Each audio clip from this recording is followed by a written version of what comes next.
बदलीसाठी 50 शिक्षकांनी खोटी माहिती दिली. छत्रपती संभाजीनगरमधील हा प्रकार आहे. संबंधितांना नोटीस बजावून निलंबन करण्याची मागणी आमदार प्रशांत बंब यांनी केली.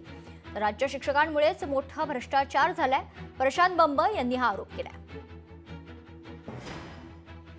दरम्यान भाजप आमदार प्रशांत बंब यांच्याशी संवाद साधला आमचे प्रतिनिधी सचिन बडे यांनी. आपल्यासोबत भाजपचे आमदार प्रशांत बंब आहेत.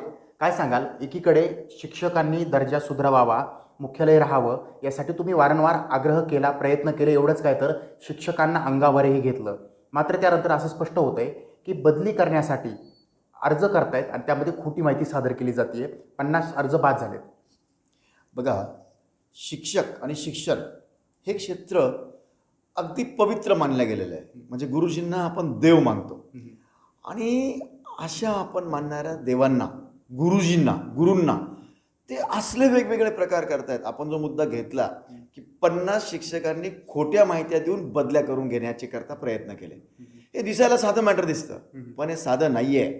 राज्याचा दर्जा घालवण्यासाठी हेतू पुरस्कर केलेली ही सगळी षड्यंत्र शिक्षकांची आणि शिक्षक संघटनेची आहे. ती कशी?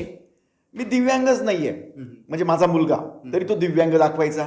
80% शिक्षकांना जी वेगवेगळ्या प्रकारची कीड लागलेली आहे ती नष्ट करावीच लागेल आणि म्हणून ही वेतनवाढ जी आहे ती रोखावीच लागेल. आता सगळे पुरावे आलेले आहेत. 3 वर्षापासून हे चालू आहे. मी 3 वर्षापासून यांची गंमत बघतोय.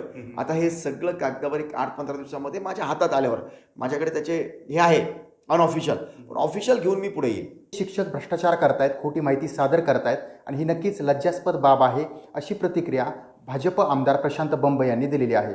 सचिन बडे, लोकशाही मराठी, छत्रपती संभाजीनगर.